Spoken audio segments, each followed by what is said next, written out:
Keith's hard-fought victory in very, very sunny conditions. We keep moving away and the sun keeps finding us, but I suppose a championship feel to a game and a championship result that Mayo badly needed out there today. Yeah, 100%. It was an ideal day for a game of football, an ideal day for championship football. And it was probably a cagey affair at times out there, particularly in the second half there. The first 20 minutes really failed to get going. A lot of turnovers, a lot of sloppy play. Both teams kind of packing out defence, so there wasn't really that real championship feel to it up until probably till the last 5 minutes or so, and then I suppose it was a bit of chaos, typical of a Mayo qualifier game, but look, from a Mayo point of view, they'd be happy to come through it. They'd be happy to get another game under the belts for a few guys, and they're in the pot for the next game, and that's all James Warren would have wanted. Coming into this game, particularly from a Mayo point of view, maybe that's because we're a bit more heavily interested. They are always going to be one of the contenders, but it felt like so many unknowns in terms of injury and in terms of 6 weeks since that disappointing defeat to Galway. And I suppose the game kind of started that as well when Monaghan kind of maybe made the early burst at the start. Yeah, I think, like I said there, the feeling beforehand was just everyone was really unsure where both teams were going to be at. There was obviously big disappointments after losing their two games. Talks of injuries, talks of players, not being fully 100% fit. And when you have a 6 week gap, you just don't know where teams are going to be at. So a lot of unsurety about the game beforehand. Like I said, Monaghan came out of the blocks really well. Monaghan got the first two goal scores. But look, the black card was a big turning point there in that first half. Mayo hit 1-3 when Conor McManus was off the pitch, and that was kind of the big turning point. Mayo kind of got a bit of, I suppose, life from that. The fact that they had the extra man, they were able to push up a bit and get a couple of turnovers. I think that's where the penalty came from.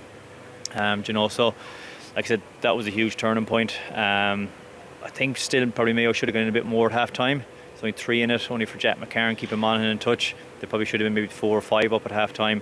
And like I said, the second half then it just failed to kind of kick into life. But like I was looking at it there and the crowd were getting a bit restless, but like Monaghan had 14 men inside the 45. For any time Mayo got the ball, there was no room inside at all for them. There was no point trying to kick the ball in. There was no point trying to carry it into tackles because Monaghan would just fed off those turnovers. So Mayo had to be patient.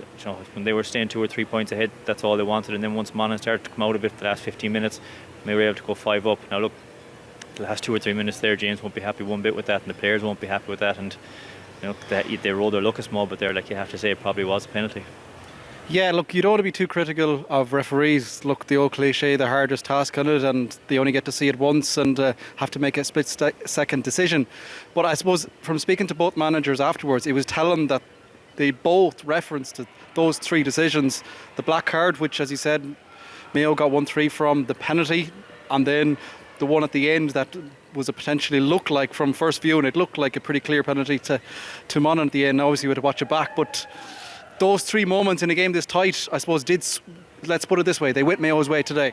Yeah, Mayo, I suppose, all the luck really there. Like you said, the penalty for Mayo, was it a foot block, was it not? You've seen them given, you've seen them not given. Like, I think it seems to be a big grey area at the moment. Monaghan had a call then for a foot block in the second half that wasn't given. I don't think that was one, in fairness. And like I said, that last one there at the end, like from where we were sitting in the stand, it looked like a clear penalty. At the time as well, I can remember looking at the ref and he seemed to be a small bit unsighted. That's not making an excuse for it. Look, you expect these big decisions to be made right, and look, apart from that, Barry Cassidy had a few big calls to make today, but look, that's championship football. They have to make them decisions, and if they go your way, great. If not, you're going to be unhappy with it. And I suppose, look, the key is whatever the decisions go your way, you got to make use of them. And as we said, that black card 10-minute period for McManus was started pretty much with, I think it was Mayo's first score from play, even from the game, I beg your pardon, Killian's, and then he put the penalty through as well. So Mayo, the old cliche, it's sunny conditions here. They made hay while the sun shone there. Yeah, like we referenced there, that 10 minutes Mayo hit 1-3. Like they really started to push up. Before that, they were looking to kind of play a sweeper. They were alternating between Stevie Cohn, Ado, even though Shimoni was playing that role for a few minutes. But when they had that extra man, they really pushed up. Like I said, they got the turnover. They were able to put pressure on Monaghan. And like I said at half time there, when Mayo actually tried to play the game with a bit of pace and I suppose a bit more intent to it, they really kind of caused Monaghan a few problems. McLaughlin got in for a point in the first half. He had a goal chance at the start. He had another half chance then as well, kind of down the left hand side there in the second half. So there was positives from him. Good to get Paddy Durkin on the pitch again. He looked rusty at times, but still, in fairness, popped up for a score at the end. So you have to kind of take your chances when they come. Like I said, the bit of luck was on their side today. The period after half time felt like a surreal sort of affair. It seemed to be so different to maybe a bit of helter-skelter in the first half. Mayo having the abundance of possession, but seemed, I'm not sure, was it cautious? It didn't want to take a chance, or were just trying to hold out and try and kind of suck Mayo out? But they held the ball for large periods, and I think there was 20 minutes between their scores there. Yeah, I think there was 3 points in the first 20 minutes. And 2 of them came probably in the first 2 minutes of that second half. But the second half kind of started off very raggedy from both sides. There was turnovers, lads kicking the ball away, which is probably unlike both teams really. And then once it settled down, I wouldn't like to use the word boring, but it just got into that rhythm. Like I said, Monaghan were playing with 40 men behind the ball. Jack McCarron was staying up on his own, and when Mayo were playing it back across the middle of the pitch, Monaghan weren't engaging with them. They weren't looking to get that turnover around the middle of the pitch. They were waiting to suck Mayo inside the 45 and try and get the turnover. And I'm not sure what Mayo were expected to do. They were 2 points up. All they had to do was try and keep probing, keep looking for that score. You carry the ball and tackle, you get a big turnover. Suddenly Monaghan have that momentum, they counter-attack and they get a score, and there's only a point in it and you're under pressure again straight away. So yeah, Mayo have a lot to work on when they do have the ball, and they are being patient, but at the same time, it wasn't up to them really to go chasing that game at that stage. And I suppose Monaghan, when they saw those 6 minutes coming up on the board of injury time at the end, they ultimately, you can have all the formations, all the tactics in the world, they just threw the kitchen sink and let it in long and lined it along early, and it created a couple of scrambles. It did, yeah. I think as soon as the board went up there, to say 6 minutes, it just seemed to give Monaghan that bolt. I think they had a kick out and they went long and they won it, and straight away they just looked to get the ball in, they won a free from it. Next thing it's back to 5 and they can start to push up. I think they got Mayo in short and they got turned over just because Monaghan were able to put that pressure on, and that was probably the part that was most concerning. When Mayo had the ball, Monaghan were putting the press on them, but they weren't giving themselves enough options then to kind of get out of defence. They were leaving it with one-on-one. Beggan had pushed up, Monaghan were able to kind of push up and create a 2-on-1 then at times and get a turnover. I think they got called for over-carrying, and the next thing was a free and it was back to 3 points, and then the panic station start. That led on then to the chance where Monaghan had the penalty opportunity. So it just goes to show, the stages in the games, yeah, you have to be kind of cautious and you have to kind of get bodies behind the back ball, but when teams actually press and put pressure on the opposition high up the field, they get the rewards from it, and maybe it's something some teams need to look at a bit more. Yeah, it's certainly something James Horton touched on afterwards. I think I'm paraphrasing now, but he was kind of suggesting that Mayo caused themselves problems at the end of the way they set up for the last 5 minutes or so.